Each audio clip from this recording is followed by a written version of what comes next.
Well, the English Civil War of the 1640s and 50s was a good example of something that happens over and over again in the history of freedom, which is that battles over one kind of freedom sometimes expand to encompass many others. The battle in that the struggle that led to the English Civil War was a battle over the rights of the power of the king versus the power of Parliament, and to some extent a religious battle between Protestantism and some who thought that the country was moving back to Catholicism. But the very fact that you had a civil war and that eventually the king is overthrown and executed opens the door to many other people to put forward other claims to liberty,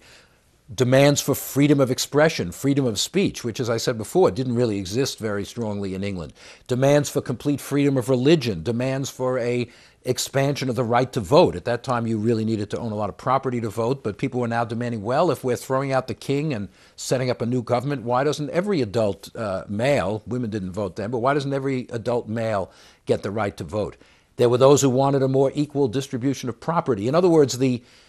question of freedom became a point of public debate, and all sorts of new ideas about freedom kind of are galvanized because of the political crisis that the Civil War represents.